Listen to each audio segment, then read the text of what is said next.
أعوذ بالله من الشيطان الرجيم. بسم الله الرحمن الرحيم.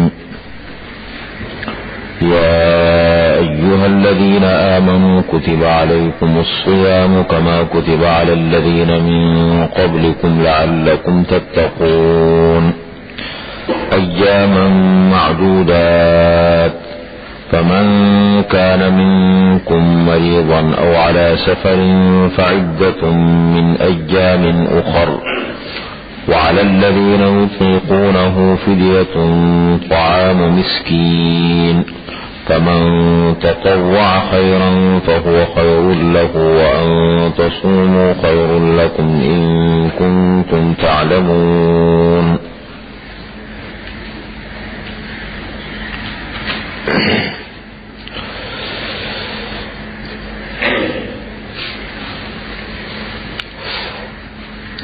جامع عنوان اللہ تعالی نے قائم فرمایا تھا.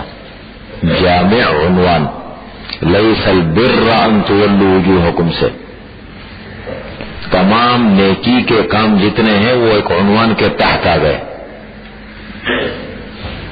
اس میں کچھ تقوی کے بھی کام ہیں. سب سے پہلے نمبر پر ذکر ہوا قصاص کا. وَلَكُمْ فِي الْقِصَاصِ حَيَاةٌ يَا أُولِي الْأَلْبَابِ لَعَلَّكُمْ تَتَّقُونَ. قصاص میں تمہارے لیے زندگی ہے عقل مندو اگر تم بچنا چاہتے ہو، تقوی حاصل کرنا چاہتے ہو. پھر اس کے بعد وصیت کا ذکر ہوا. حقاً علی المتقین. اب تیسرا مسئلہ آ رہا ہے روزوں کا. یہ ہے روزے تمہارے اوپر روزے فرض کیے گئے کیوں؟ لعلکم تتقون، تاکہ تمہارے اندر تقوی پیدا ہو، تقوی کی صفت پیدا ہو. تو یہ بھی ابواب بر میں سے ایک بڑا اہم کام ہے. پورے رکوع کے اندر روزے کے احکامات ہیں اور روزے کے مسائل ہیں.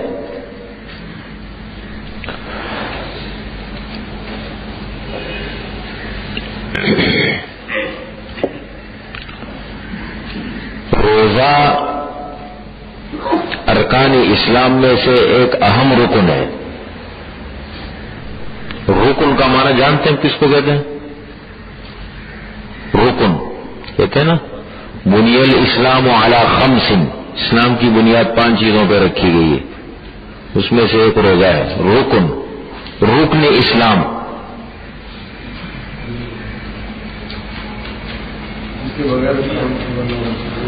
رکن، رکن عمل میں داخل ہوتا ہے. ایک رکن اور ایک شرط.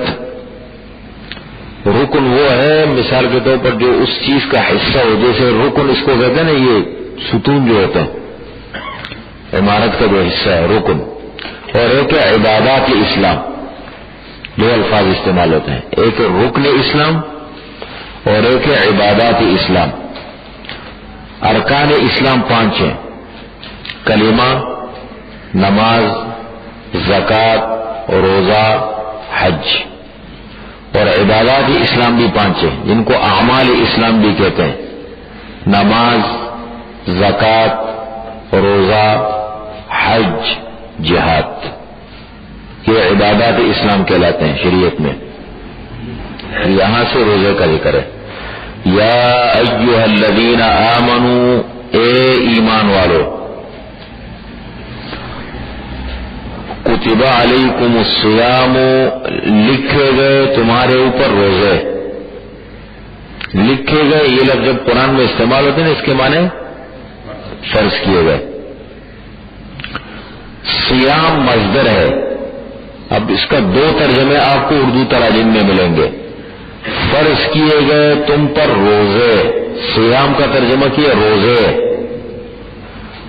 فرض کیا گیا تم پر روزہ، یہ معنی بھی ملے گا.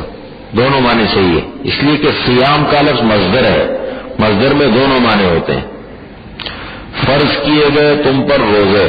کما کتب علی الذین من قبلکم، جیسا کہ فرض کیے گئے تھے ان لوگوں پر جو تم سے پہلے تھے. ہر امت پر جیسے نماز ہر امت میں رہی، بعض اعمال ایسے ہیں کہ وہ تقریباً تمام امتوں میں رہے. صرف کیفیت کا فرق ہے. ایک نماز ہے، ایک روزہ ہے، ایک زکوٰۃ ہے، مالی عبادت ہے نا. تو اسی طریقے سے یہ روزہ بھی ایسا عمل ہے کہ پچھلی امتوں میں بھی یہ عمل رہا، اس امت میں بھی ہے. صرف کیفیت کا فرق ہے. بعض پر الگ روزے فرض ہوتے تھے، ان کی کیفیت الگ ہوتی تھی، بعض پر الگ ہوتے تھے. امتی محمدیہ پر اللہ تعالیٰ نے رمضان المبارک کے روزے فرض کیے ہیں، پورے مہینے کے روزے. فرمایا کہ اس کی حکمت کیا ہے، روزوں کا مقصد لعلکم تتقون، تاکہ تمہارے اندر تقوی پیدا ہو. روزے کا بڑا عمل دخل ہے تقوی پیدا کرنے میں، اس لیے کہ سارے خواہشات کی جڑ، فتنوں کی جڑ وہ ہے نفس. حب جاہ، حب مال کے فتنے پھوٹتے ہیں نفس سے، یہ بنیاد ہے نفس اس کا. اور اس نفس کو کچلنا، یہ دنیا میں جتنی ریاضتیں ہوتی ہیں، جتنے مجاہدے کروائے جاتے ہیں، یہ محنتیں ہوتی ہیں، ان تمام چیزوں کا مقصد ہے نفس کے تقاضوں کو کچلنا، ختم کرنا. اور اس میں ایک جو نسخہ اکسیر ہے، جس کو ہم نسخہ اکسیر کہہ لیں، وہ ہے روزہ. اس لیے کہ نفس جتنا بھوکا رہتا ہے اتنا ہی اس کے تقاضے دبے رہتے ہیں. جب آدمی بالکل بھوک سے نڈال ہو جائے نا تو اس کی جو خواہشات ہے وہ خود بخود ختم ہو جاتی ہے. اور جتنا آدمی پیٹ بھرا ہوتا ہے اور جتنے آدمی خواہشات کے مطابق کہتے ہیں آج یہاں سے کھاؤ، آج یہ کہ اتنے ڈش جمع کیے، آج پلاؤ ہوٹل چلتے ہیں، اتنے آدمی میں جو ہے وہ شروع ہو جاتی ہے. یہ حقیقت ہے. اپنے کھانے میں جتنا اعتدال انسان پیدا کرے اتنا انسان کے ظاہر اس کے جسم پر اثر پڑتا ہے اس کا. اس لیے مولانا اشرف علی تھانوی صاحب نے اس کی بڑی عجیب وہ بیان کی ہے. کہتے ہیں کھانا تو آدمی چھوڑے گا نہیں، وہ تو ہے، لیکن شریعت نے ریاضت کے جو 3 درجے ہیں نا، مجاہدے کے 3 ارکان ہیں.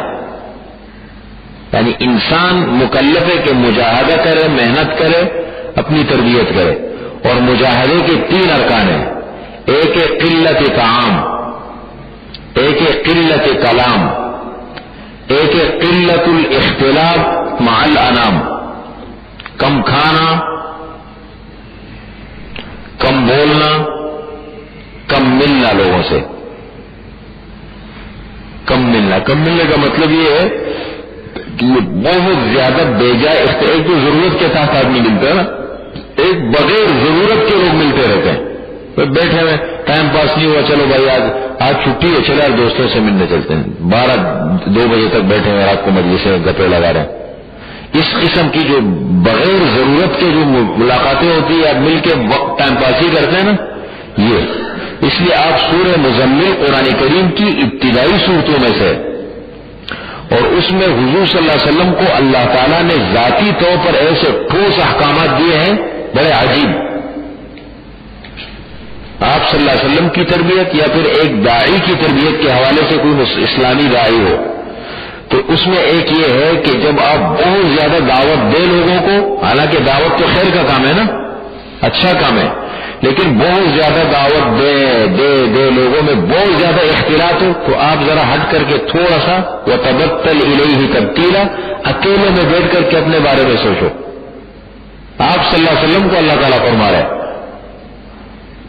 تو اس کا مطلب اختلاط مع الانام کی وجہ سے انسان پر عجیب سی کیفیت طاری ہو جاتی ہے، بے حسی، غفلت، لاپرواہی آ جاتی ہے انسان میں. اس لیے فرما تھوڑی دیر کے لیے بیٹھ کر کے اپنے بارے میں سوچو. یہ ایاز کو جو کہا گیا ہے کہ وہ اتنا بڑا جو اس کا مقام ملا اور اشعار میں اس کا ذکر ایک ہی سب میں کھڑے ہو گئے محمود ایاز، وہ کیا کرتا تھا؟ وہ دربار میں کام کرتا تھا. محمود کا بڑا جو ہے وہ تھا، لیکن کام کرتا تھا. کام کرنے کے بعد آ کے اپنے کپڑے، پرانے والے کپڑے جو ہے اس نے رکھا ہوا تھا، وہ پہن کر کے آئینے کے سامنے کھڑا ہو جاتا اور کہتا تھا کہ ایاز اپنے آپ کو خود پہچانو. یہ بڑی چیز ہوتی ہے، انسان اپنے اوپر گرفت حاصل کر لے، اپنی حقیقت کو جان لے، کبھی نہ بھولے. یہ کیا انسان ہے کہ ایک دن تھوڑے سے پیسے مل گئے ادھر تو بدل گیا، پھر عہدہ مل گیا تو بدل گیا. انسان انسان ہے، پھر اس کو ایک حالت میں رہنا چاہیے. ظفر آدمی اس کو نہ جانیے گا جو ہو کیسے ہی صاحب فہم و ذکا، جسے عیش میں یاد خدا نہ رہی اور جسے تیش میں خوف خدا نہ رہا. تھوڑے سے پیسے کما لیے بس ختم، اپنے حق آپے سے باہر آ گیا. اس لیے بسا اوقات آدمی بعض کام کرتے ہیں نا، وہ دوسروں کو اتنا برا لگتا ہے، وہ آدمی کے انداز سے. اور جو بڑا آدمی ہوتا ہے نا جس میں عاجزی ہوتی ہے، وہ اندازے سے پتہ لگ جاتا ہے. انداز اور ان چیزوں سے عاجزی اللہ کی بڑی نعمت ہے. کہتے ہیں نا وَقُلْ أَرْضًا لِيَنْبُتَ فِيكَ وَرْدًا فَإِنَّ الْوَرْدَ مَنْبَتُهُ تُرَابُ. کہتے ہیں مٹی بنو، مٹی کے اندر گلاب کے پھول کھلتے ہیں. مٹا دے اپنی ہستی کو اگر کچھ مرتبہ چاہے کہ دانا خاک میں مل کر گل گلزار ہوتا ہے. تو ان تمام چیزوں کا، عبادات کا، ان تمام ریاضتوں کا، مجاہدوں کا مقصد کیا ہے؟ تقویٰ پیدا ہو. تقویٰ، اس لیے تقویٰ کے قلت طعام، قلت کلام، قلت الاختلاط معلوم. کم کھانا. تانوی صاحب نے لکھا کہ کم کھانے کا کیا مطلب ہے کہ اتنا کھاؤ کھاؤ، کھاتے رہو کھاتے رہو، پھر ایک وقت آتا ہے کہ انسان کی خواہش اندر سے آواز دیتی ہے خود بخود. یہ ہر آدمی کے ساتھ یہ ہوتا ہے، وہ آواز دیتی ہے کہ مزید پیٹ بھر گیا. یہ ایک آدمی پہ ایک مرحلہ ایسا آ جاتا ہے، چاہے آپ کے 50 ڈش رکھے ہو، چاہے ایک ڈش رکھا ہو، کچھ بھی، ایک آواز آ جاتی ہے اندر سے پیٹ بھر گیا. اب آگے مزید جو کھاتا ہے نا، یہ خواہش کے لیے کھاتا ہے انسان. یہ خواہشات ادھر اپنے آپ کو روکے، اس لیے کہ پیٹ بھر چکا ہے آپ کا. یہ ہے اصل پہچان. لعلکم تتقون، تاکہ تمہارے اندر تقویٰ پیدا ہو.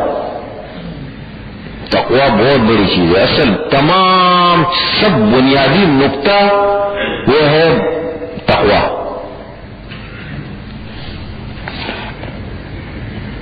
ایام معدودات، گنتی کے چند دن ہے. لعلکم تتقون کے اندر یہ نقطہ مفسرین نے لکھا ہے لعلکم تتقون کہ ایک آدمی حرام چیزوں سے تو اللہ تعالیٰ نے ہمیشہ کے لیے منع کیا ہے نا، یہ حرام ہے، شراب مت پیو، یہ مت کرو، یہ مت کرو، یہ حرام ہے سب.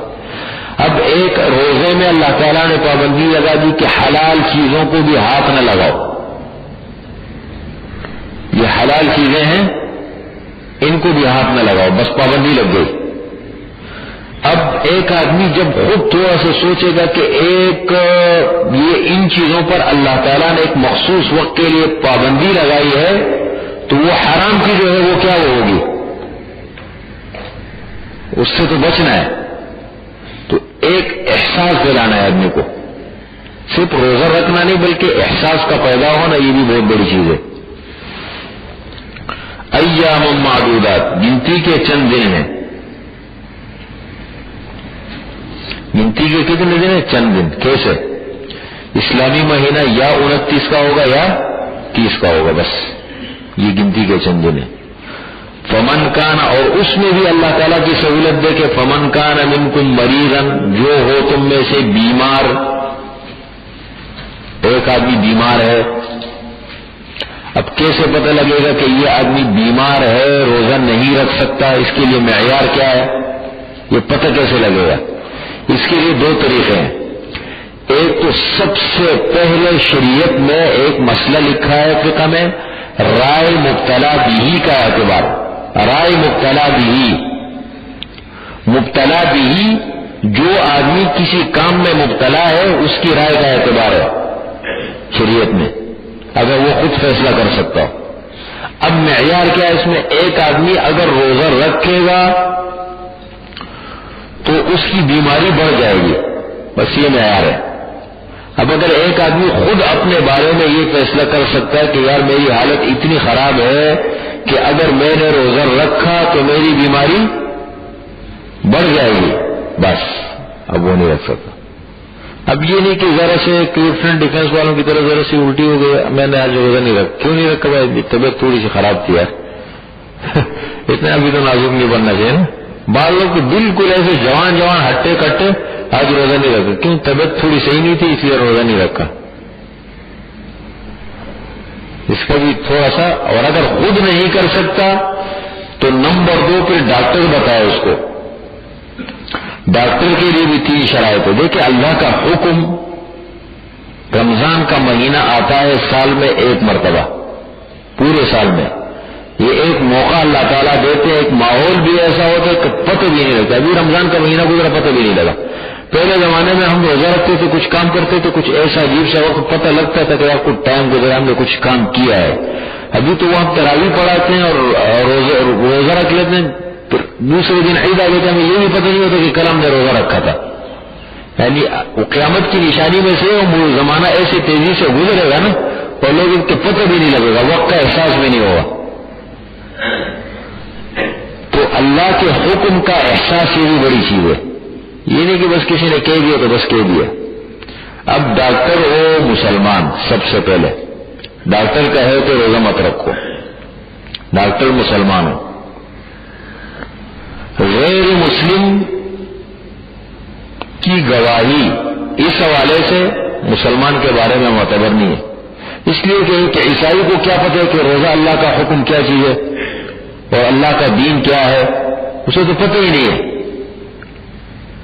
تو کم از کم ایسا آدمی ہو جس کو احساس ہو.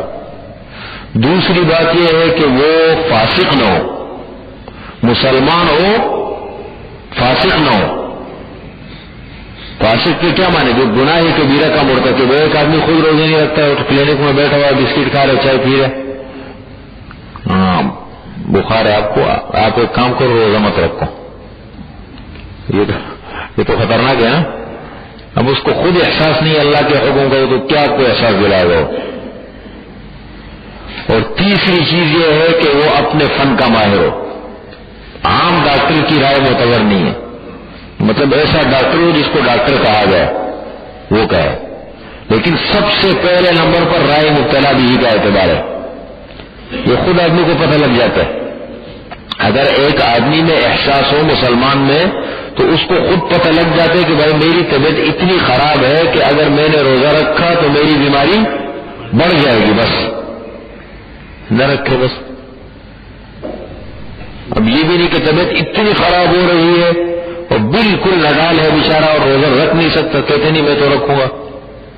اللہ کے سامنے بہادری نہیں چلتی. پھر جب اللہ تعالیٰ نے آپ کو معذور بنایا ہے اور آپ کو خود اچھی طرح احساس ہے کہ میں روزہ نہیں رکھ سکتا ہوں, ختم. اب اگر اللہ دیکھے آگے اللہ تعالیٰ فرما رہے نا, سہولت کا اللہ تعالیٰ راستے میں اس کو کبھی نہ ٹکراؤ, لیکن بشرطے کہ آدمی معذور ہو.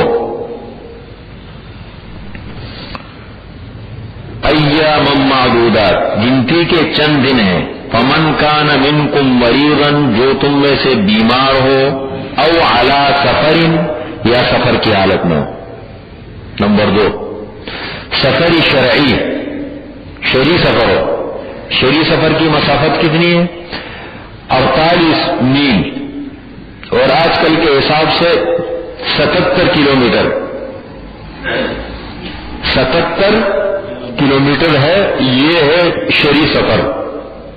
اب ایک آدمی اتنے سفر کا ارادہ کر لے اور شہر کے حدود سے نکل جائے. سفر تب متحقق ہوتا ہے, ثابت ہوتا ہے کہ شہر کے حدود سے نکل جائے. گھر سے نکل گیا, ادھر ہوٹل میں ٹھہرا ہوا ہے, ابھی نہیں, سفر شروع نہیں ہوا. کیا پتہ سفر رک جائے. پھر جب تک آدمی اپنے شہر کے حدود میں ہوتا ہے اس کا سفر ثابت نہیں ہوتا شرعاً. اسی طریقے سے ایک آدمی کی سفر ختم ہو گئی اور داخل ہو گیا وہ شہر کے حدود میں, اس کا سفر ختم. شہر کے حدود میں داخل ہوتے ہی سفر ختم ہو جاتا ہے.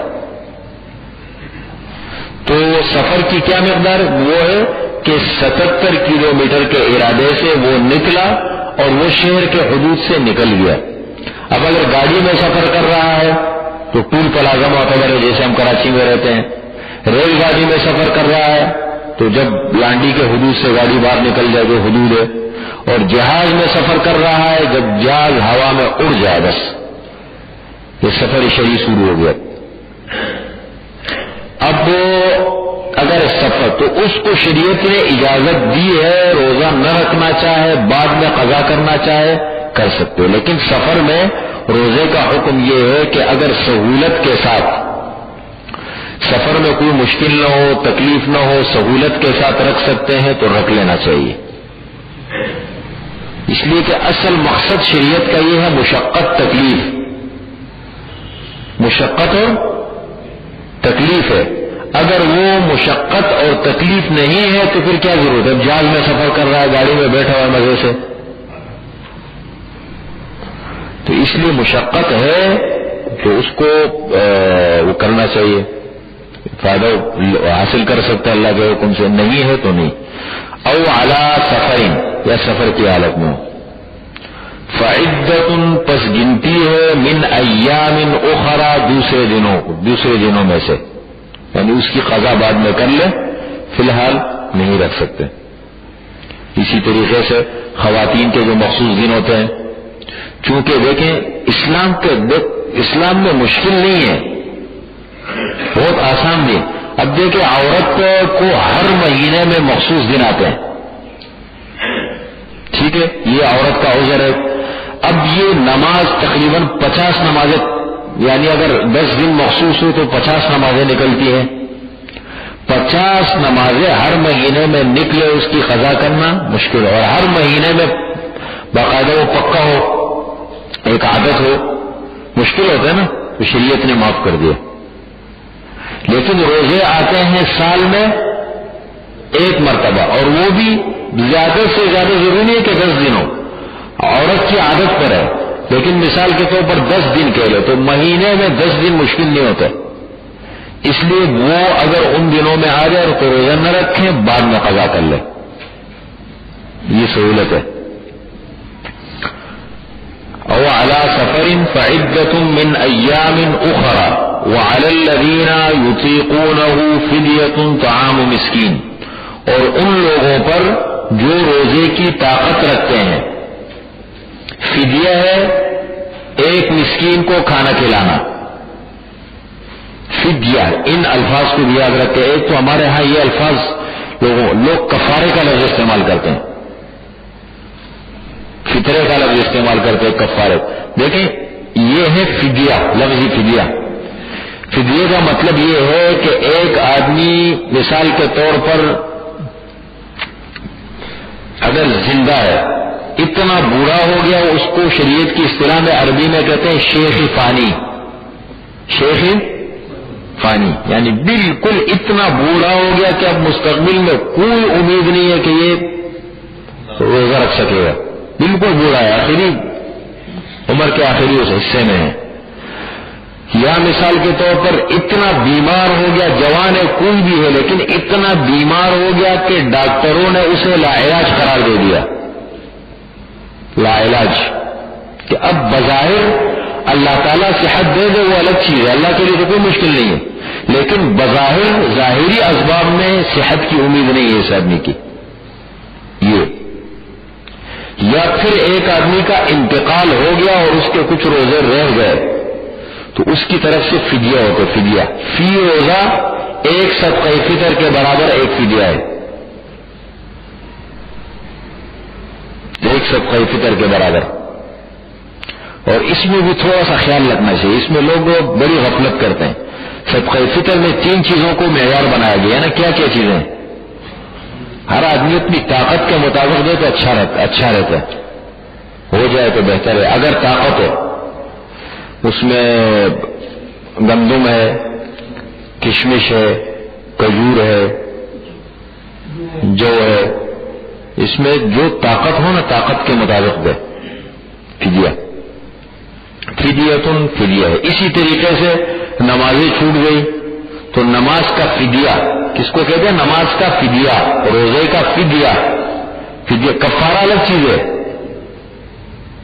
اس کا ذکر الگ آئے گا، قسم کا کفارہ ہوتا ہے، زہار کا کفارہ ہوتا ہے، یہ الفاظ ہے نا، اس قسم کے الفاظ ہمیں یاد کرنے چاہیے، یہ دین کا حصہ ہے، ضرورت پڑتی ہے اس کی۔ فدیہ ہے طعام و مسکین، مسکین کو کھانا کھلانا، ایک صدقہ فطر ہو گیا۔ نمازوں کا 6 نمازیں بنتی ہے وتر سمیت۔ فمن تطوع خیرا، اب دیکھیں یہاں کیا فرما رہے، وعلی الذین یطیقونہ، اور ان لوگوں پر جو روزے کی طاقت رکھے، اس کو شروع میں جب روزے کا حکم آیا تو ابتدائی مرحلے میں روزہ بڑا مشکل ہوتا تھا، اس کی تفصیل آگے آ رہی ہے بہت.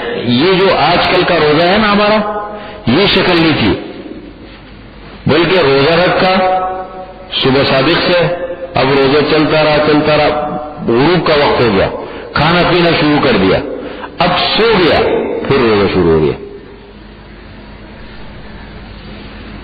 یہ مشکل ہوتا تھا، اس لیے کہ ایک آدمی، وہ تو محنت والے لوگ تھے، دن بھر کام کرتے تھے، ہماری طرح تو تھے نہیں، دن بھر کام کرتے تھے، تھک جاتے تھے، سو گئے تو روزے پھر شروع ہو گئے.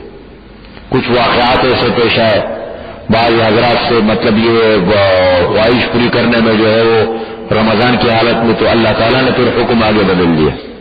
تو شروع میں چونکہ حکم بڑا مشکل تھا تو اللہ تعالیٰ نے ایک اجازت دی تھی کہ جو طاقت کے باوجود روزہ نہ رکھنا چاہے اس کا فدیہ دینا چاہے، یہ بھی اجازت ہے.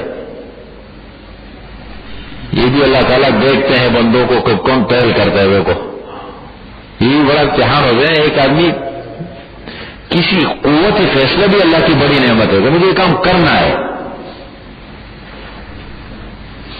تو اب یہ کچھ روزے بعد میں اب حکم آیا کہ فمن شہد منکم الشہر فلیصم، یہ اگلی آیت کا کہ جو اب رمضان کا مہینہ پائے چاہیے کہ روزہ رکھے، اب بس ختم. اب وہ منسوخ ہے وہ آیت. وہ جو پچھلی آیت ہے وہ کیا ہے؟ جو مطلب طاقت کے باوجود روزہ نہ رکھنا چاہے، یہ آیت منسوخ ہو گئی. اب طاقت ہے تو روزہ رکھے. فمن تطوع خیرا فهو خیر له، پس جس نے دل کھول کر کے خیر کی. تطوع کا لفظ فقہ کی کتابوں میں، حدیث کی کتابوں میں استعمال ہوتا ہے. تطوع نوافل کو کہتے ہیں، نفل نماز تطوع، نفل روزہ تطوع، نفل صدقات تطوع، اس کو کہتے ہیں تطوع. تو فمن تطوع خیرا، جس نے دل کھول کر کے خیر کی،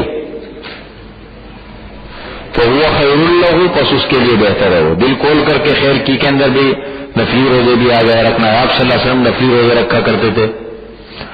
اور اس کے علاوہ جو ہے مثال کے طور پر فدیہ دینا چاہتے، فدیہ مطلب اس انداز میں دیا کہ اپنی طاقت کے مطابق دیا. ایک آدمی کشمش کے حساب سے دے، اس حساب سے دیا. ایک آدمی گندم کے حساب سے دیتے. جو طاقت ہے اس کے مطابق دل کھول کر کے خیر کی تو وہ خیر له، پس اس کے لیے بہتر ہے. وَأَن تَصُومُوا، اور یہ کہ تم روزہ رکھو تمہارے لیے بہتر ہے اگر تم جانتے ہو. روزہ رکھو تو تمہارے لیے بہتر ہے. لیکن یہ ایک اشارہ دے دیا کہ اللہ تعالیٰ کا امتحان بھی بڑا عجیب ہوتا ہے. شہر رمضان، رمضان کا مہینہ وہ ہے جس میں اتارا گیا قرآن اترا. قرآن کریم کا نزول 2 مرتبہ ہوا. پہلی مرتبہ ہے لوح محفوظ سے بیت العزت میں، یہ بھی لیلۃ القدر میں ہوا. دفعتاً واحدتاً، ایک ساتھ پورا قرآن کریم نازل ہوا ایک ہی رات میں. یہ لیلۃ القدر میں ہوا. اور مفسرین لکھتے ہیں کہ یہ جو قرآن کریم کے نزول کا سلسلہ دنیا میں شروع ہوا بیت العزت سے، اس کا آغاز بھی لیلۃ القدر میں ہوا. آپ صلی اللہ علیہ وسلم جب غار حرا میں عبادت کے لیے تشریف لے جاتے تھے، نبوت ملنے سے پہلے جب قرآن کریم وحی کا سلسلہ شروع ہوا تو پہلی وحی جب آئی تو وحی کا آغاز لیلۃ القدر میں ہوا تھا. اس سیرت کی کتابوں میں لکھا ہے آپ صلی اللہ علیہ وسلم کے حالات میں لیلۃ القدر میں. تو رمضان کا مہینہ وہ ہے جس میں اتارا گیا ہے قرآن. ہدی للناس، یہ قرآن کریم سراپا ہدایت ہے لوگوں کے لیے، ہدایت ہے. وبینات من الہدی، اور واضح دلائل ہدایت کے، اس میں ہدایت کے واضح دلائل. والفرقان، اور حق اور باطل میں فیصلہ کرنے والا ہے یہ قرآن کریم. اب جو قرآن کریم یہ بس معیار ہے ختم، اس سے ہٹ کے زندگی جو ہے وہ باطل ہے۔ والفرقان فمن شہد منکم الشہر، پس جو تم میں سے رمضان کا مہینہ، الشہر رمضان کا مہینہ پائے، فلیصمہ، پس چاہیے کہ وہ روزہ رکھے۔ اب اگر طاقت ہے روزہ فرض ہے۔ ومن کان مریضا، دوبارہ اس کا دیکھیں، چونکہ اب حکم بدل گیا تھا نا، اب دوبارہ اس کا ذکر کر دیکھیں، یعنی سہولت اب بھی ہے، تو استثناء ہے وہ اب بھی موجود۔ ومن کان مریضا، جو بیمار ہے، او علی سفر، یا سفر کی حالت میں ہے، فعدۃ من ایام اخرى، پس گنتی ہے دوسرے دنوں کی۔ یرید اللہ بکم اليسر، اللہ تعالیٰ ارادہ کرتے ہیں تمہارے بارے میں آسانی کا۔ ولا یرید بکم العسر، اور اللہ تعالیٰ ارادہ نہیں کرتے تمہارے ساتھ مشکل کا۔ اس لیے سہولت جہاں جہاں مشکل ہے تو اللہ تعالیٰ نے خود اس کا راستہ دے دیا۔ وَلِتُكْمِلُوا الْعِدَّةَ، اور تاکہ تم گنتی مکمل کرو، گنتی پوری کرو۔ وَلِتُكَبِّرُوا اللَّهَ عَلَى مَا هَدَاكُمْ، اور تاکہ تم اللہ تعالیٰ کی بڑائی بیان کرو۔ کس چیز پر؟ عَلَى مَا هَدَاكُمْ، اس چیز پر جو اللہ نے تمہیں ہدایت دی ہے، اللہ کی بڑائی بیان کرو۔ وَلَعَلَّكُمْ تَشْكُرُونَ، اور تاکہ تم شکریہ ادا کرو۔ اس لیے رمضان المبارک کا مہینہ جب ختم ہوتا ہے اور عید شروع ہوتی ہے تو کیا کرتے ہیں؟ اللہ کی بڑائی، ہاں یہ سب اللہ تعالیٰ کی ہوئے ہے نا۔ وَلِتُكَبِّرُوا اللَّهَ وَلَعَلَّكُمْ تَشْكُرُونَ وَلِتُكْمِلُوا الْعِدَّةَ وَلِتُكَبِّرُوا اللَّهَ عَلَى، یہ سب اس کی شکلیں ہیں۔ وَلَعَلَّكُمْ تَشْكُرُونَ وَإِذَا سَأَلَكَ عِبَادِي عَنِّي فَإِنِّي قَرِيبٌ، جب میرے بندے آپ سے سوال کرے، آپ سے پوچھے میرے متعلق، فَإِنِّي قَرِيبٌ، پس بے شک میں قریب ہوں، اجیب دعوت الداعی، میں قبول کرتا ہوں، اجیب جواب دیتا ہوں، قبول کرتا ہوں، دعوت الداعی پکارنے والے کی پکار پر جواب دیتا ہوں، قبول کرتا ہوں دعا کرنے والے کی دعا کو۔ اذا دعانی، جب وہ اصل میں تھا اذا دعانی، جب وہ مجھ سے مانگتا ہے دعا قبول کرتا ہوں۔ اس کو دیکھو ضمن میں لایا دعا کا مسئلہ۔ دعا تو انسان کا سب سے جو ہے نا کہتے ہیں کہ مخ العبادہ ہے۔ اب دعا مخ العبادہ، ہم نماز پڑھتے ہیں، ہم روزہ رکھتے ہیں، ہم حج کرتے ہیں، ہم جہاد کرتے ہیں، ہم قرآن کریم کی تلاوت کرتے ہیں، خیر تمام کا مقصد کیا ہے؟ اللہ کی بندگی۔ اور دعا کو کہا گیا الدعاء مخ العبادہ، عبادت کا مغز ہے، مغز۔ ان تمام عبادات کا مقصد صرف اللہ کی بندگی ہے، اللہ سے مانگنا ہے، اور دعا میں اس کی بہتر شکل سامنے آ جاتی ہے۔ اور پھر دعا کے لیے کچھ مواقع بتائے گئے ہیں، کچھ جگہ ایسی ہیں اور کچھ موسم حالات ایسے ہیں کہ ان میں دعا بہت جلدی قبول ہوتی ہے۔ اس میں رمضان مبارک کے مہینے کو بڑا عمل دخل ہے۔ سحری کے وقت دعا جلدی قبول ہوتی ہے، افطاری کے وقت دعا بڑی جلدی قبول ہوتی ہے۔ رمضان مبارک میں آدمی روزے کی حالت میں ہو دعائیں قبول ہوتی ہے۔ فرمایا کہ جب میرے بندے آپ سے سوال کرے میرے متعلق، فإنی قریب، پس بے شک میں قریب ہوں، اجیب دعوت الداعی، پکارنے والے کی پکار پر جواب دیتا ہوں، قبول کرتا ہوں پکارنے والے کی پکار کو۔ اذا دعانی، جب مجھے پکارتا ہے، فلیستجیبوا لی، پس چاہیے کہ اپنی درخواستیں میرے سامنے رکھیں، مجھ سے مانگے۔ وَلْيُؤْمِنُوا بِي، اور چاہیے کہ مجھ پر ایمان لائے۔ لَعَلَّهُمْ يَرْشُدُونَ، تاکہ وہ ہدایت پاتے رہیں۔ اس لیے دعا کے آداب کا بھی خیال رکھنا چاہیے۔ دعا ہمارے ہاں اتنی لاپرواہی میں کرتے ہیں، ایک تو دعا اتنی مانگو بشاشت قلب کے ساتھ، جتنا دل ساتھ دے نا، مختصر دعا مانگو، لیکن پوری توجہ کے ساتھ، یکسوئی کے ساتھ. ہمارے ہاں دعا بھی رسم بن گئی ہے، بس لگے رہتے ہیں، لیکن یہ دعا کی شکل ہونی چاہیے. دعا پوری توجہ کے ساتھ، یکسوئی کے ساتھ، دل کی مراد اللہ کے سامنے رکھو. آپ کیا مانگنا چاہتے ہیں، کس سے مانگنا چاہتے ہیں، یہ وہ ضروری. دعا مانگو، دعا یہ بہت بڑا ہتھیار ہے. دعا سلاح المؤمن، حدیث میں دعا یہ مومن کا ہتھیار ہے، ہتھیار. ہمارے ہاں ہر چیز رسمیت کی طرف چلی جاتی، دیکھا دیکھی میں. مسلمانوں کا آدھا پونا حصہ دن بن گیا دیکھا دیکھی. بس ایک آدمی نے دیکھا، جوان آدمی کھڑے ہو کے بیٹھ کے نماز پڑھ رہے نوافل، اب اس نے بھی بیٹھ کے نماز شروع کر دی. اور جوان آدمی وہاں سوا، اگر فرض پڑے ہوئے تو نماز ہوتی ہے، نوافل میں اگر بیٹھ کے پڑھے گا تو ثواب آدھا ہو جاتا ہے. اب جوان لوگ وہاں عرفات میں ہم نے دیکھا، عرفات میں اب عرفات میں وقوف جس کو کہتے ہیں حج کا سب سے بڑا رکن ہے، وہاں پر اب کیا کرتے ہیں، اجتماعی دعائیں مانگ رہے ہیں. اور خدا کے بندے بیٹھ کے اکیلے اکیلے اللہ کا خوب کرو، خوب. اس لیے کہ ایک آدمی خود اپنے دل کی مراد جو اللہ کے سامنے رکھ سکتے وہ دوسرا نہیں رکھ سکتا آپ کے لیے. اور پھر یہ ایک دوسرے کو وہ کرنا، خود جا کے پیچھے آمین کبھی کہہ دیا، کبھی موقع نہیں ملا تو نہیں کہا. دعا بشاشت قلب کے ساتھ، پوری توجہ کے ساتھ ہو. یہ اب بعض لوگ کیا کرتے ہیں وہاں آ کے بالکل سب کے سامنے. دعا کے اندر دو چیزوں کا بڑا خیال رکھے. ایک تو یہ ہے دعا پوری توجہ آداب کے ساتھ ہو، اور دعا کے آداب میں سے ایک یہ ہے کہ دعا آہستہ ہو. اچھا ہے، ہاں چیخنا چلانا نہیں. ادعوا ربکم تضرعا وخفیا، قرآن کہتا ہے. یہ آداب سب قرآن حدیث سے بنائے ہوئے. ادعوا ربکم تضرعا وخفیا، تضرعا عاجزی کے ساتھ اللہ کے سامنے مانگو تو مطلب یہ اظہار کرو کہ میں محتاج ہوں، اپنی عاجزی کا اظہار. اور دوسری چیز بڑی یہ ہے کہ آہستہ، جتنا آہستہ ہو اتنا اچھا ہے.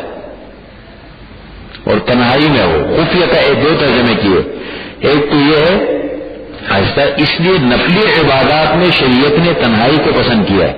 یہ جو اجتماعی جاؤں میں جا کے مجموعوں میں بیٹھ جاتے ہیں نوافل میں. فرائض میں اسلام نے پھر اس کا اہتمام کیا ہے، اجتماعی معاملہ ہے، اجتماعیت کے ساتھ اس کا اظہار کرو. فَلْيَسْتَجِيبُوا لِي وَلْيُؤْمِنُوا بِي لَعَلَّهُمْ يَرْشُدُونَ، تاکہ وہ ہدایت پاتے رہیں. اب کیا چیز میں نے بتا دیا نا، میں نے ذکر کیا نا، آپ نے میرے خیال میں سنا نہیں. میں نے کہا دعا کا ذکر یہاں کیوں کیا، اس لیے کہ دعا یہ مخ العبادت ہے، عبادت کا مغز ہے. افضل العباد یعنی تمام عبادات کا مقصد دعا ہے. اب دعا کے لیے کچھ اوقات شریعت نے مقرر کیے ہیں، کچھ اوقات ہیں یا کچھ جگہیں ہیں جن سے دعا بہت جلدی قبول ہوتی ہے. اس میں ایک رمضان مبارک کا مہینہ ہے، تو اس مضمون کا ذکر اللہ تعالیٰ نے یہاں کیا اس مناسبت سے. رمضان میں دعائیں بہت قبول ہوتی ہے. احل لکم لیلۃ الصیام الرفث، حلال کیا گیا ہے تمہارے لیے روزوں کی رات الرفث، میل جول. الرفث آپ آگے دیکھیں 8ویں رکوع پہ جائیں، رکوع نمبر 9 شروع ہو گیا نا، اس کو دیکھیں. الحج اشہر معلومات، یہ آگے ہے رکوع نمبر 9. ہاں اسی پارے میں جس رکوع میں ہم جا رہے ہیں 7واں رکوع ہے. 8واں رکوع 9واں رکوع بالکل شروع ہو گیا.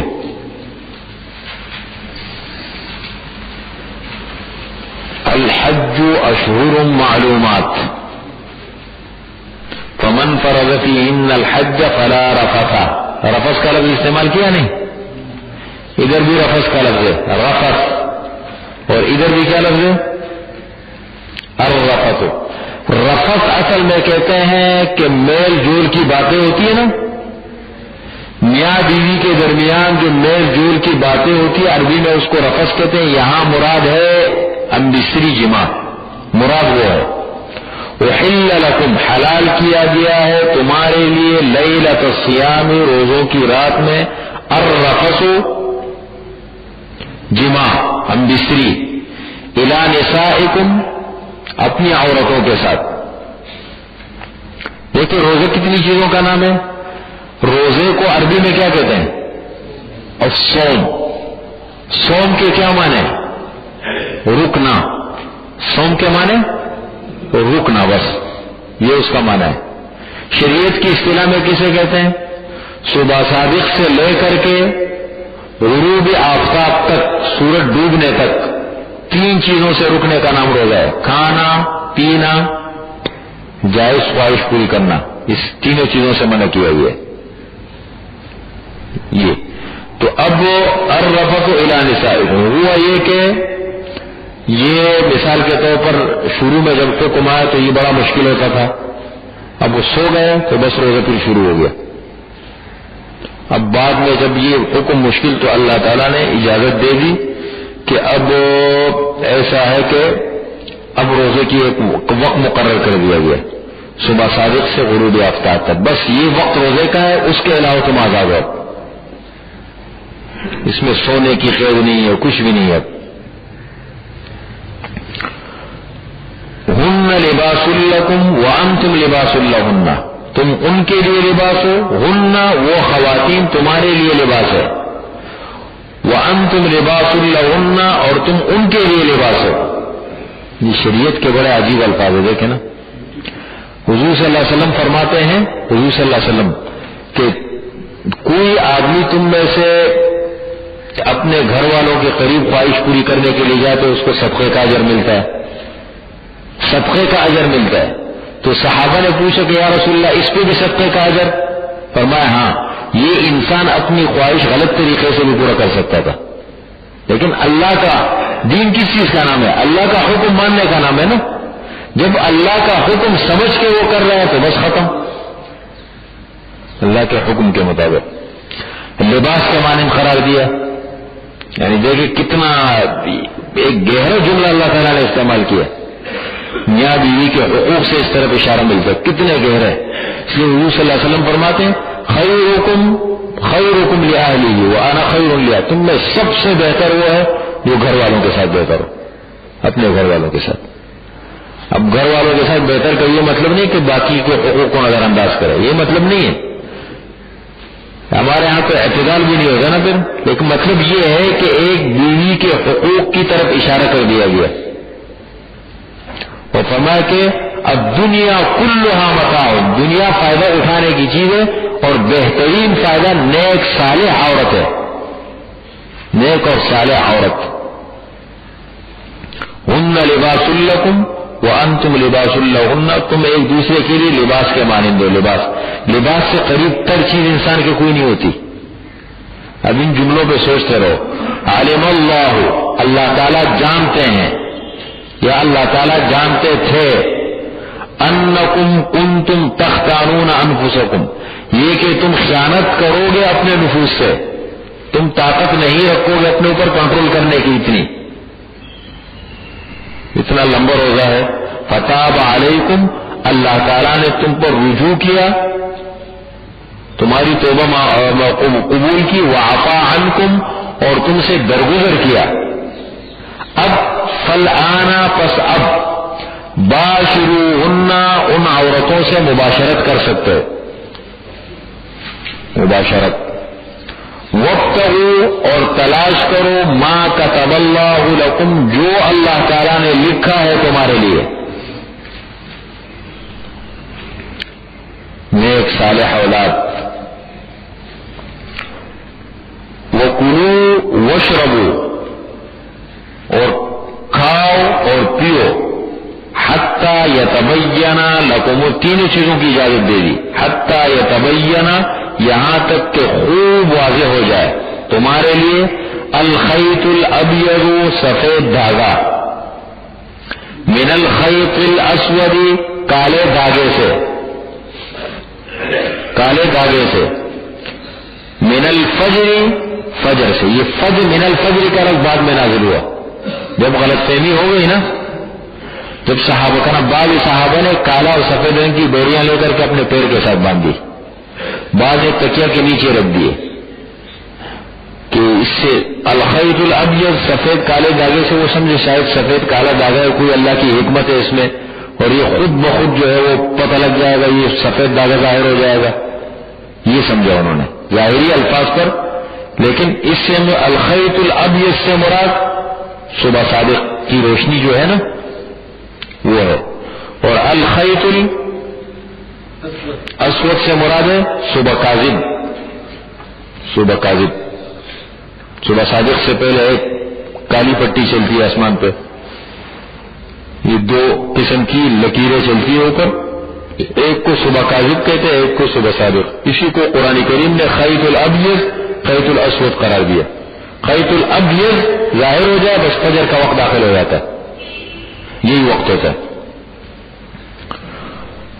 اچھا جی، یہ ایک مسلحت. ثم اتم الصیام الی اللیل، پھر پورا کرو تم روزے کو الی اللیل، رات تک، یعنی غروب تک، غروب آفتاب تک. یہ ایک اور حکم ہے روزے سے متعلق اعتکاف کا. ولا تباشروہن، اور تم ان عورتوں سے، اب دیکھیں ایک پابندی اور آ گئی، اس میں ایک پابندی لگ گئی. ولا تو کھا پی سکتے ہیں لیکن اب خواہش پوری نہیں کر سکتے اعتکاف کی حالت میں. ولا تباشروہن، اور تم ان عورتوں سے مباشرت نہ کرو. وانتم عاکفون فی المساجد، اس حال میں کہ تم اعتکاف کرنے والے ہو مساجد میں. اعتکاف کے معنی ہے اعتکاف یعتکف، اعتکافن کے معنی ٹھہرنا، تھوڑی دیر کے لیے مسجد میں ٹھہرنا، یہ بھی اعتکاف ہے. اور اصطلاح میں کسے کہتے ہیں؟ اعتکاف کی قسمیں ہیں تین. ایک اعتکاف واجب ہے، ایک اعتکاف سنت مؤکدہ ہے، ایک اعتکاف نفل ہے. اعتکاف نفل تو یہ ہے کہ جب بھی ہم مسجد میں آتے ہیں، ابھی سب ساتھی نیت کر لیں، ابھی اگر یاد نہیں رہا تو ابھی نیت کر لیں کہ اعتکاف کی نیت ہے ہماری. جب تک مسجد میں رہیں گے نفل اعتکاف کا ثواب ملتا رہے گا. نماز کے لیے آئے، کسی اور کام سے مسجد میں قدم رکھ کر داخل ہو گئے، جب تک 2 منٹ رہے، 3 منٹ رہے، 4 منٹ، 5 منٹ نماز پڑھیں گے، اعتکاف کی نیت ہے ہماری. یہ آداب مسجد میں سے، مسجد کے آداب میں سے، جب بھی مسجد میں داخل ہو اعتکاف کی نیت کریں. اور دوسرا ہے سنت مؤکدہ، کہ رمضان المبارک کے آخری عشرے میں مسجد میں اعتکاف کی نیت سے بیٹھ جائے. کب تک؟ رمضان ختم ہونے تک. 10 دن بنتے، 9 دن بنتے، جتنے بھی. یہ آپ صلی اللہ علیہ وسلم کا مستقل عمل رہا.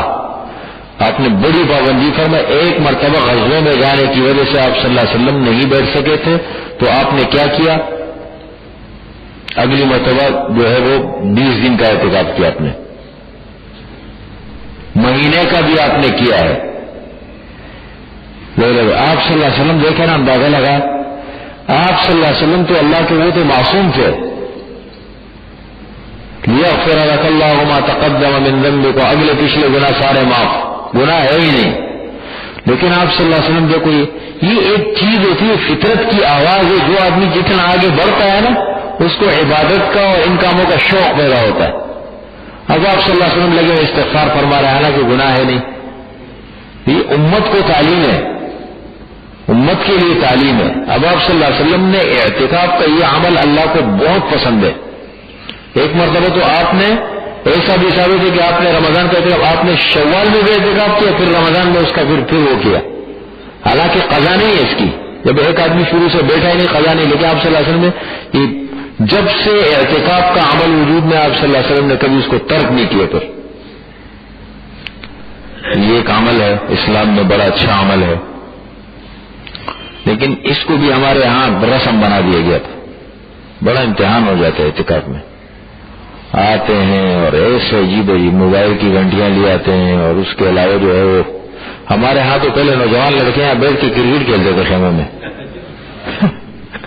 کسی زمانے میں یہ بھی ہوا.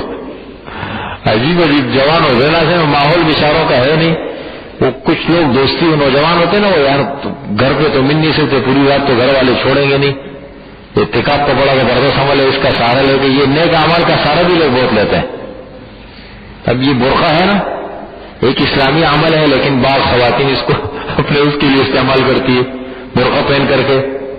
اب پہچانی تو نہیں جاتی، یہ اس لیے کرتے ہیں. لیکن اب لوگ یہ کہیں کہ نہیں برقع یہ ہے، یہ تو برقع، یہ تو لوگ ایک اسلامی حکم کو غلط استعمال کر رہے ہیں.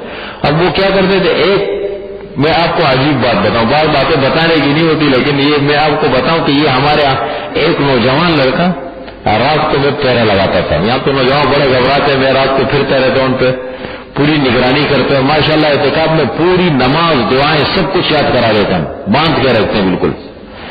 تو اب وہ ایک مرتبہ دیکھا تو میں نے چپکے سے اوپر چھت میں سے دیکھا تو ایک نوجوان مزے سے مسجد کے حدود میں سے نکل کر باہر پیر پھیلا کے بیٹھا ہے. تو کہا ہمیں، حالانکہ موبائل میں نے سمجھ جمع کر دیے تھے، لیکن پتہ نہیں اس نے موبائل کہاں چھپایا تھا مجھ سے. اب وہ بیٹھا وہ باتیں کر رہا، بڑی لمبی گفتگو کر رہے، میں بڑے غور سے دیکھ رہا ہوں. پھر میں نے کہا میں اگر خود ڈائریکٹ براہ راست اس پر وہ کرتا ہوں، میں نے ایک لڑکے کو چپکے سے میں نے کہا اس کو اب چیک کریے کیا باتیں کر رہے، لیکن میں سامنے آؤں گا تو وہ اپنے خیمے میں سے کہنے لگے یہ تو کسی لڑکی سے باتیں کرنے لگا ہوا ہے. لیکن میں نے اس کو پھر ظاہر ہونے نہیں دیا. میں نے کہا اگر میں اس طریقے سے اعتکاف میں نے ظاہر ہونے نہیں دیا، لیکن میں نے کہا آپ کے پاس میں نے موبائل دیکھا ہے، آپ نے تو کوئی بڑی خیانت کی ہے، ہونا نہیں چاہیے. موبائل میں نے لے لیا اس سے، لیکن یہ نہیں بتایا اس کو آپ اعتکاف میں کیا کرتے تھے. یہ حالت ہوتی ہے. اور پھر اس قسم کے میکڈونلڈ کے کھانے منگوا رہے لڑکے بیٹھ جاتے ہیں دوستوں، وہاں بھائی آ جاؤ، آج دعوت ہے، آ جاؤ. KFC کے کھانے منگوا رہے ہیں، میکڈونلڈ کے کھانے منگوا رہے ہیں. ہاں اعتکاف ہمارے ہاں پورے سال میں اتنا کچرا نہیں نکلتا تھا جتنا کہ رمضان کے آخری عشرے میں نکلتا تھا. ڈبے رکھے ہوئے تو وہ ساتھی بیچارے لگے رہتے. اب تو پابندی لگا دی، اب تو بالکل ایک مخصوص ساتھی جو ہے ایک چیز ہوتی ہے پابندی لگ گئی، الحمدللہ اب کنٹرول ہو گیا. تو یہ اصل میں تھوڑا وقت لگتا ہے نا، جب تک آدمی کو دیکھے نہیں کیا کرتے ہیں تو تربیت پہ تھوڑا سا ٹائم لگتا ہے. بہرحال یہ اعتکاف کا عمل ہے نا، یہ بھی بہت مبارک عمل ہے، لیکن کام وہ ایسا کرنا چاہیے نا کہ جو اسلام کے اس کو بھی دیکھنا چاہیے بیچ میں، یہ نہیں کہ خواہ مخواہ اس کو ایک رسم بنا دیے. بہت مبارک عمل ہے. وَأَنْتُمْ عَاكِفُونَ فِي وَلَا تُبَاشِرُوهُنَّ، اور تم مباشرت نہ کرو ان سے. وَأَنْتُمْ عَاكِفُونَ فِي الْمَسَاجِدِ، اس حال میں کہ تم اعتکاف کرنے والے ہو مساجد میں. تِلْكَ حُدُودُ اللَّهِ، یہ اللہ تعالیٰ کی حدیں ہیں. حد، اللہ تعالیٰ نے کچھ حد مقرر کیے ہیں، یہ حدود ہے. فَلَا تَقْرَبُوهَا، پس تم ان کے قریب بھی نہ جاؤ. قریب جانے کی ممانعت سے میں نہیں ہے، قریب جانے میں کوئی حرج نہیں ہے. ایک آدمی کو اپنے اوپر اتنا اعتماد ہو کہ وہ قریب جانے میں پڑ جانے کا اندیشہ نہیں، یہ اصل میں ہے اس لیے کہ قریب جاؤ گے تو پڑ جاؤ گے، اس لیے کہا غلط ماحول میں نہ جاؤ. کیوں منع کیا؟ غلط ماحول میں نہ بیٹھا کرو، بیکار قسم کے ماحولوں میں مت بیٹھا کرو. یہ کیوں ہے؟ وجہ اس سے کہ پڑ جانے کا اندیشہ ہوتا ہے. تلک حدود اللہ، یہ اللہ تعالیٰ کی حدیں ہیں. فلا تقربوها، پس تم ان کے قریب نہ جاؤ. کذالک، نہیں یہ جیسے ایک اعتکاف ہے، یہ سب کی طرف اشارہ کر دیا. یہ تو مطلب جیسے ایک اعتکاف کا عمل بطور نمونہ کے بتایا کہ یہ ایک اعتکاف ہے، اس طریقے سے جتنے بھی کام ہیں یہ اللہ تعالیٰ کی کچھ حدیں مقرر ہے ہر کام میں. حدیں حدیث میں نے سنائی تھی نا، الحلال بین والحرام بین، حلال واضح حرام واضح، بینہما امور مشتبہات، کچھ چیزیں شک شبے میں ڈالنے والی ہے. فمن درمیان میں، فمن اتقى الشبہات فقد استبرأ لدینہ وعرضہ، جو شک میں پڑنے اور جو مشکوک چیزوں سے بچا، عزت اور دین کو محفوظ کر لیا اس نے. ومن وقعت الشبہات وقعت الحرام، تو شک میں پڑا حرام میں پڑا. كالراعي يرعى حول الحمى الا وان لكل ملك حما الا وان حمى الله محارمه. اللہ تعالیٰ کی جو حدود ہے وہ اللہ تعالیٰ کی حرام کردہ چیزیں ہیں. حدود اللہ.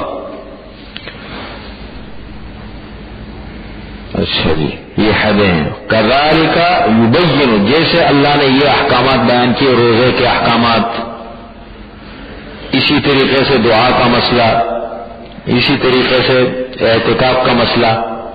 تلک حدود اللہ، یہ اللہ کی حدیں ہیں، ان کے قریب نہ جاؤ. اسی طرح اللہ تعالیٰ بیان کرتے ہیں اپنے احکامات، آیات، اپنی آیتیں، اپنے احکامات، اپنی نشانیاں للناس، لوگوں کے لیے، لعلہم یتقون، تاکہ وہ لوگ بچے، اللہ کی نافرمانی سے بچے اور ان چیزوں کو اختیار کرے، تقوی پیدا ہو.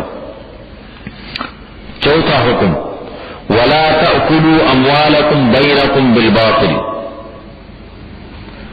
اور نہ کھاؤ تم، دیکھے روزے کے فوراً بعد اس کا ذکر کیا، رزق حلال، اور نہ کھاؤ تم اپنے مالوں کو بینکم، آپس میں باطل طریقے سے، یعنی ایک مسلمان کے مال کو دوسرے، اموالکم، ایک دوسرے کے مالوں کو اپنا مال قرار دیا، اپنے مالوں کو نہ کھاؤ آپس میں باطل اور ناجائز طریقے سے.